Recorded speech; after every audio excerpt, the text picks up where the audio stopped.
Assalamualaikum warahmatullahi wabarakatuh. Alhamdulillah munazzil kitab ala qalbi Muhammadin nabiyil ummiyin. Wassalatu wassalam ala nabiyina wa habibina alladzi arsalahu bil huda wa dinil haqq yuzhirahu ala dini kulli walau karihal musyrikun. Wa asyhadu anna Muhammadar Rasulullah ar-rahmatul muhda wa ni'matul musda wa sirajul munir.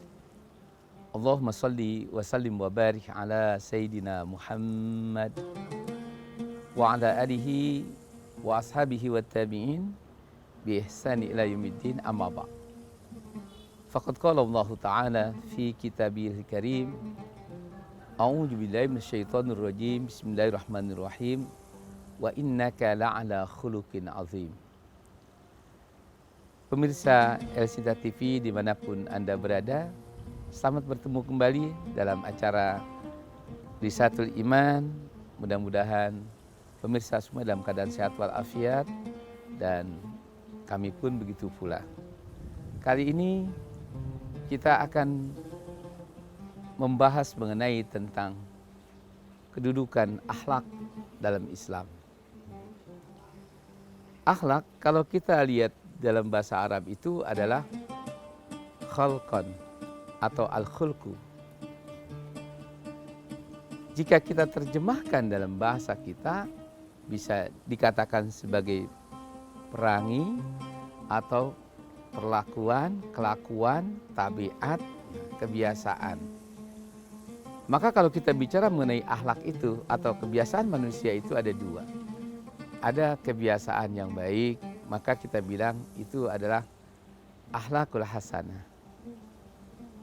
Ada kebiasaan yang jelek, maka kita bilang itu adalah akhlakul mazmumah. Maka ketika kita bicara tentang akhlakul hasanah atau yang kita sering dengar akhlakul karimah, maka tidak ada contoh yang paling pas, melainkan kita mengikuti petunjuk Allah. Di dalam Al-Quran, Allah Subhanahu wa Ta'ala menunjuki kepada kita hambanya yang dijadikan sebagai utusannya, yaitu Nabi Muhammad Sallallahu Alaihi Wasallam, yang memiliki akhlak yang baik. Sebagaimana firman Allah, laqad kana lakum fi rasulillahi uswatun hasanah liman kana yarjullaha wal yawmal akhir wa may yatawalla fa innallaha ghaniyyun hamid. Sungguh telah ada dalam kehidupan baginda Rasulullah sallallahu alaihi wasallam, yaitu Nabi Muhammad, suri teladan yang baik atau contoh kehidupan yang baik.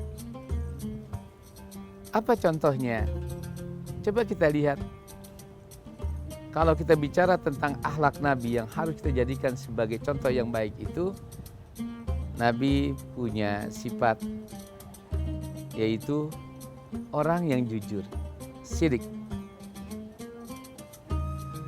Maka kalau orang dalam hidupnya mereka itu selalu menampilkan kehidupan yang penuh kejujuran, dia sudah memiliki salah satu sifat, yaitu adalah orang yang baik. Oleh karena itu, kejujuran ini perlu kita pupuk, perlu kita ajarkan pada anak-anak kita. Mulai dari kita memberikan contoh bagaimana kita hidup di hadapan anak-anak kita. Yang pertama adalah yaitu jujur. Dan lawan jujur itu adalah bohong. Dan kalau orang sudah bohong, apalagi dia sudah menjadi kebiasaan berbohongnya itu, maka kita katakan itulah orang yang memiliki akhlakul mazmumah, yaitu akhlak yang tercela. Maka jangan sekali-kali kita berbohong, dan berbuatlah yaitu dengan penuh kejujuran. Apa aja yang kita lakukan, apa saja yang kita ucapkan, maka ucapkanlah apa yang kita tahu, dan jangan sekali-kali kita mengatakan sesuatu yang kita belum tahu. Karena nanti kita dicap sebagai orang yang paling bodoh. Karena orang yang paling bodoh itu adalah rajulun la yadri annahu yadri. Seorang laki-laki bahwa dia sebenarnya tidak tahu, tidak mengerti, tapi dia berpura-pura tahu, berpura-pura mengerti. Sebaliknya, annahu yadri wa huwa la yadri. Kalau ada orang, sungguhnya dia tahu, dia bisa memberikan keterangan, kesaksian, tapi karena mungkin pertimbangan takut, tidak mau repot hidupnya, sehingga mereka nggak mau mengatakan sesuatu yang seharusnya dia tahu, dia katakan dia tidak tahu. Allah Subhanahu wa Ta'ala menjanjikan, kalau kita ingin hidup hati kita itu tenang dan Allah berikan keberkahan itu, walladzina hum bisyhadatihim qaimun, yaitu orang-orang yang selalu memberikan kesaksian apa adanya. Qaimun itu yang istiqomah, itu yang benar, jangan mencela-mencela. Apalagi kalau kita punya kekuasaan untuk memutuskan sesuatu, maka seorang hakim dibutuhkan adalah memiliki akhlakul karimah. Dia harus jujur dan dia harus menetapkan, memutuskan segala sesuatunya itu. Dia harus independen, artinya berpihak hanya kepada kebenaran. Nah, bagaimana hakim bisa memutuskan sesuatu dengan benar kalau para saksi itu adalah umumnya para pembohong? Ini kalau kita bicara akhlak Nabi dulu. Jadi jujur itu adalah salah satu merupakan sifat Nabi, dan ini adalah merupakan akhlak yang mulia. Yang kedua, tabligh. Jadi apa saja kalau kita ini memiliki wewenang, maka apabila kita titipkan sesuatu, diamanahkan sesuatu, kalau kita ingin dianggap sebagai orang yang memiliki akhlakul karimah, maka seharusnya kita cobalah sampaikan apa yang telah dititipkan kepada kita, yang diamanahkan kepada kita. Tapi kita tunggu sejenak. Pentingnya kita itu adalah menyampaikan, mengatakan, melakukan, memutuskan sesuatu, yaitu dengan apa yang kita tahu. Dan yang kedua, maka apa yang seharusnya kita sampaikan saja, walaupun itu banyak orang yang tidak suka dengan kita. Tunggu sejenak.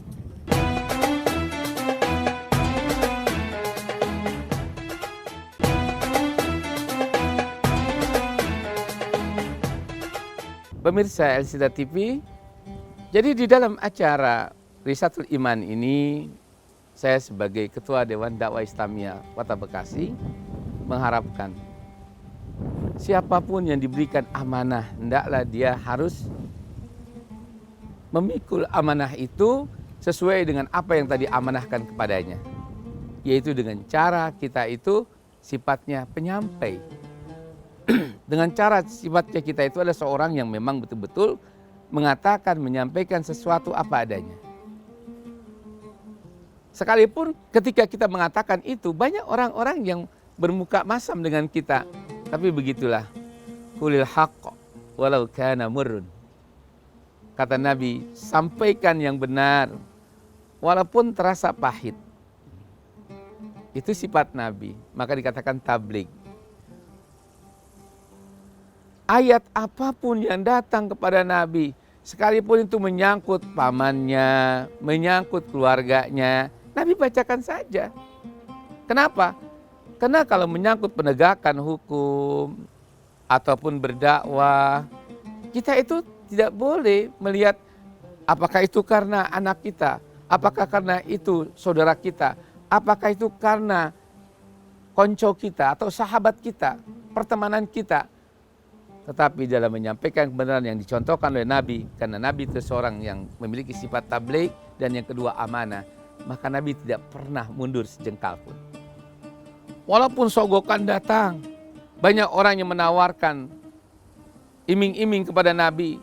Contoh, ketika Nabi itu diyakini pasti akan menerapkan hukum potong tangan, hudud, kepada salah seorang anak tokoh Jurhum yang telah mencuri. Karena ini adalah tokoh pembesar, anaknya yang mencuri di pasar tertangkap basah, dia malu. Datanglah secara diam-diam setelah habis salat subuh, suku Jurhum itu menghadap pada Nabi, ya, berceritalah banyak dan dengan cara mengungkapkan apa yang pernah dia berikan pada Nabi pada waktu Nabi itu hijrah ke Madinah awalnya. Agar Nabi itu punya sedikit perhatianlah pada anak mereka ini, dan ia mengatakan, pasti engkau akan memotong tangan anak di antara saudara kami yang kemarin tertangkap basah mencuri. Maka kami datang kepadamu, wahai Muhammad, apa yang kau inginkan dariku, aku akan mensupport semua dakwahmu di Madinah ini. Bahkan aku ini banyak sudah memberikan yang kau butuhkan ketika kau sampai ke Madinah ini, dan kami juga termasuk orang yang ikut berbaiat pada Baitul Aqbatul Ula dan Saniyah. Mohonkan berikan keringan pada anakku. Nabi yang dikatakan bersifat tabligh, Allah Subhanahu wa taala telah berfirman menurunkan ayat, pencuri laki-laki maupun perempuan harus dipotong kedua tangannya. Ya, artinya laki dan perempuan itu. As-sariqu was-sariqatu faqta'u aydiyahuma. Itu ayat. Pencuri laki-laki potong tangannya. Pencuri perempuan potong tangannya. Kami tahu itu Muhammad, kata para pembesar suku ini. Tapi bagaimana kalau engkau yang merasakan ada pada diriku? Dan aku sangat malu dengan keluargaku yang lainnya dan suku lainnya. Maukah engkau memberikan keringan pada anakku? Nabi terdiam. Jawaban Nabi itu, walaupun tahu bahwa orang yang banyak berbuat baik pada Nabi ini pasti nggak suka. Nabi mengatakan, lau anna Fatimata saraqat qata'tuha. Jangankan kamu, kalau sekiranya anakku yang perempuan itu dia mencuri, aku potong tangannya. Itulah tabligh dan amanah.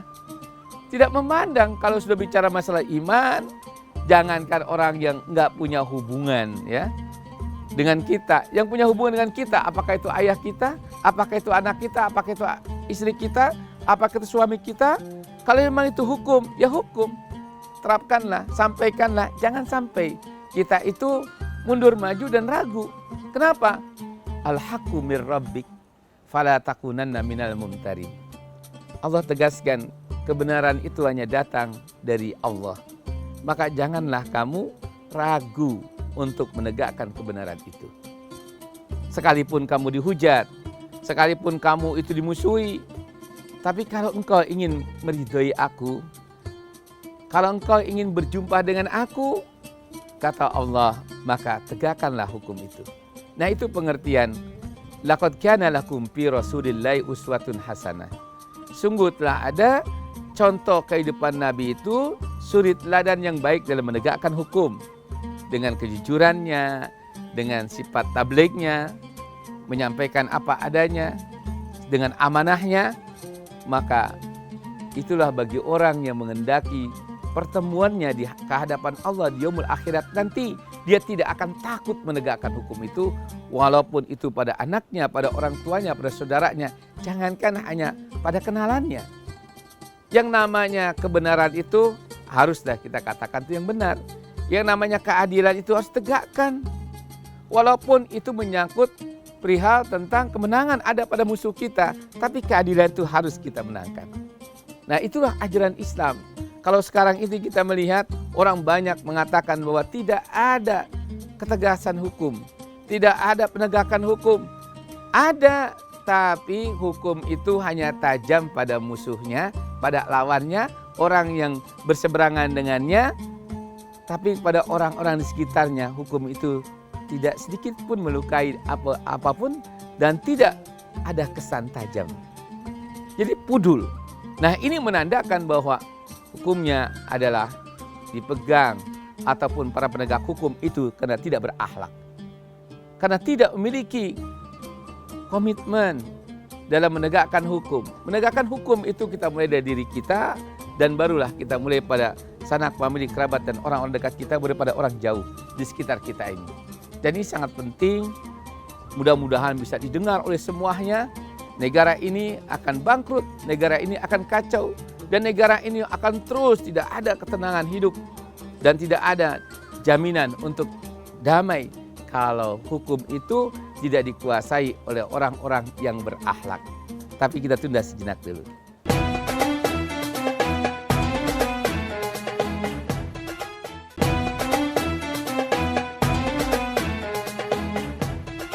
Pemirsa Elsita TV, dimanapun Anda berada, di dalam acara Risatul Iman ini pentingnya kita terus memperbaiki keimanan kita. Salah satu yang bisa memperbaiki keimanan kita dalam perilaku kita itu adalah yaitu hiasilah kehidupan kita dengan akhlakul karimah. Akhlakul karimah itu akhlak yang baik. Akhlak yang baik itu yang selalu kita berbuat dengan penuh kejujuran, yang selalu kita itu menjadi orang yang sanggup dan berani menegakkan hukum, menyampaikan suatu berita apapun juga, walaupun itu mendatangkan rasa sedih pada orang-orang yang kita cintai, dan tegakkan hukum sesuai dengan amanah yang dititipkan pada kita. Dan terakhir, dalam semua menegakkan hukum dan berbangsa bernegara ini, dituntut kita adanya kecerdasan. Kenapa? Karena kalau hukum itu dipegang bukan oleh orang yang cerdas, yang tidak mengerti hukum, yang tidak memiliki pengetahuan yang dalam soal hukum, maka hukum itu rapuh. Penegakan hukum itu menjadi sangat sulit. Dan banyak ada peribahasa ketika kita ingin menegakkan hukum itu ibaratnya seperti kita itu mengambil rambut yang ada di atas tepung. Maka kalau orang tidak memiliki siasat ataupun siasah dalam mengambil tepung itu mungkin bisa berantakan. Oleh karena itu dituntut seorang hakim itu adalah seorang yang cerdas, bisa membuat analogi, bisa jalan pikirannya, dan bisa memfungsikan mata dan juga telinganya. Karena mata, telinga, dan hati inilah adalah merupakan anugerah Allah dalam kehidupan kita. Orang itu tidak jujur karena mereka tidak percaya atas apa yang mereka lihat, atas apa yang mereka dengar, atas apa yang dibenarkan oleh hatinya. Karena hati tidak pernah bohong, penglihatan mata pun tidak pernah akan saru antara kebenaran dengan kejahilan ataupun kebatilan. Karena Nabi mengatakan, al-halalu bayyinun wal haramu bayyinun. Yang halal itu sudah nyata terlihat, dan yang haram pun itu sungguh sangat nyata dan bisa dibedakan, dilihat. Begitu pula masalah benar dan salah. Jelas. Maka Allah berpesan, wala talbisul haqqo bil batil. Jangan kau campur adukan antara kebenaran dengan yang batil. Artinya, disinilah kita seorang penegak hukum, seorang yang menjadi penguasa ataupun seorang pemimpin, bukan hanya mereka itu jujur, bukan hanya mereka itu orang yang bisa menyampaikan dan tampil apa adanya, dan bukan hanya orang yang amanah, tapi tuntut adalah dia memiliki sifat patonah. Di samping yang 4 ini, dan ada lagi, kita harus memiliki tanda-tanda tentang orang yang berakhlak seperti 1. Orang yang berakhlak itu, dia adalah orang yang selalu berbuat, beramal berdasarkan ilmu. Kenapa? Dalam hadis Nabi, Rasulullah bersabda, al-ilmu yadullu alal yakin. Karena ilmu itulah yang menunjukkan kehidupan seseorang pada satu keyakinan. Maka kalau kita itu mengangkat seorang pemimpin, dia bukan orang yang profesional, yang tidak memiliki ilmu, dan tidak memiliki juga talenta kepemimpinan, leadership-nya tidak ada, maka itu sangat berbahaya. Itu yang menyebabkan nanti dia orang-orang yang tidak bisa berbuat yang benar dan tidak bisa mempertahankan juga keyakinannya karena mereka itu tidak mengedepankan ilmu pengetahuan. Maka orang yang berakhlak mulia, orang yang selalu menjunjung para ulama, pasti dia akan selalu bertanya pada ulama. Maka kalau sudah suatu penguasa ataupun suatu kehidupan masyarakat memusuhi para orang pintar, para ulama, jelas ini adalah karena akhlaknya bejat. Setelah terjadi degradasi moral, kalau sekiranya para guru, para ulama ya itu tidak lagi dihormati. Karena ilmu itu diibaratkan seperti cahaya, al-ilmu nurun, kata Imam Syafi'i. Maka dikatakan wa nurullahi la yahdi lil ma'asi. Ilmu cahaya itu tidak akan diberikan bagi orang yang berbuat maksiat, yang suka melanggar hukum Allah, yang mengecilkan hukum Allah, yang menafikan keberadaan Rasulullah sebagai suri teladan yang baik. Inilah yang harus kita camkan. Oleh karena itu, cobalah renungkan, kedepankanlah ilmu pengetahuan, dan hormatilah para guru, para kiai, para ulama yang memiliki orang-orang disiplin ilmu. Kalau sudah negeri ini tidak pandai menghormati orang cerdik, pandai, maka yakinlah ini merupakan adalah hidup di akhir zaman. Kalau sudah orang-orang bodoh berkuasa, orang-orang pintar tidak lagi menjadi seorang penguasa, dan yang berkuasa itu adalah orang-orang bodoh. Nah, dalam hadis ada hadis tentang akhir zaman, yaitu masa Ruwaibidah. Orang bodoh berkuasa, maka yang ada akan timbul kekacauan, yang ada hanya timbul perselisihan, yang ada hanya setiap hari itu percecokan, ya, saling fitnah, saling menuduh, saling membuat berita bohong, dan akhirnya orang itu bingung mengikuti siapakah dia. Begitulah, karena Nabi mengatakan bahwa pemimpin itu adalah cermin rakyatnya. Maka kalau kita ini ingin membangun suatu masyarakat yang penuh dengan akhlakul karimah, maka seharusnya kita harus dipimpin oleh orang yang memiliki akhlak yang mulia dan yang mempunyai ilmu yang mumpuni.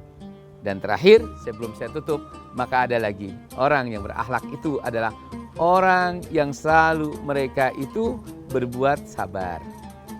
Dan orang yang selalu mereka itu adalah bisa membalas perbuatan yang tidak baik, yang jahat dengan kebaikan.